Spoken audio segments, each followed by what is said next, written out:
We continue to monitor Nicholas here as the storm is gaining a bit more strength. Landfall is expected later tonight near portions of Port O'Connor, Texas. That'll push it just to the north and northeast of the Corpus Christi vicinity. Here's a closer look. There's the storm right now as it has turned a bit more to the northeast and moving northeast at about 12 miles an hour. A lot of precipitation, a lot of what we call convection here. Just looking at the colors, whenever you see these bright reds just burst up very quickly, that's a good sign that the storm is gaining a bit more momentum and strengthening a bit more and producing some very heavy precipitation. And that's what looks like it's beginning to pick up a bit more just east of Victoria and also spreading up toward portions of the Houston and the Galveston area. Current wave heights near the center of the storm are quite high. We're looking at waves between 10 to about 15 feet, and we're going to certainly have some storm surge issues a little bit lower near the coastal areas and portions of far South Texas,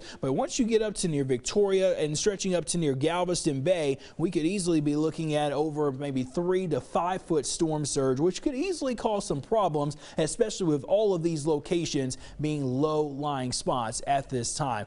Looking at the probability of wind, of at least wind gusts up to about 40 miles an hour. These are tropical storm force winds, and that is mainly going to stay across portions of the Houston area and into the Gulf of Mexico. There is a chance that we could occasionally get a brief 40-mile wind gust or higher. I think we're probably going to have sustained winds anywhere between 10 to almost 20, but then the occasional wind gust will pick up. As a matter of fact, look at the forecast wind gusts here. We'll put it into motion.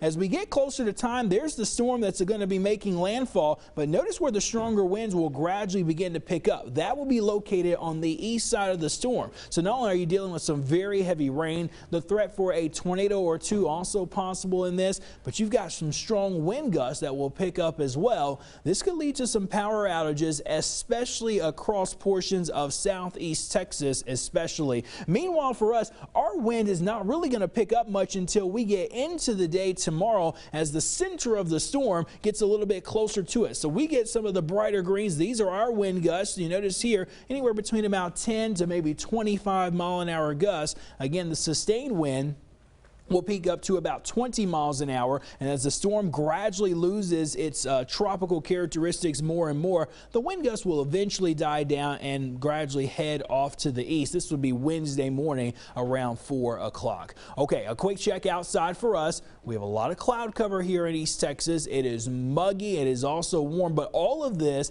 is due to Nicholas. It is spreading in more of that moisture and also giving us the cloud cover that we have seen. Now, we have been able to get a little bit warmer today, close to about 90 degrees, but that 90-degree temperature feels a lot different than the 90-degree temperature that we had for some of us from late last week and into the start of our weekend. This is just going to keep the Gulf moisture with us, and there will be some occasional showers that will pass through at times here over portions of East Texas, so we definitely will need to keep an eye on that. What I want to do is I want to show you FutureCast for us, and let me jump over to that here. That way we can see what we are anticipating with this storm.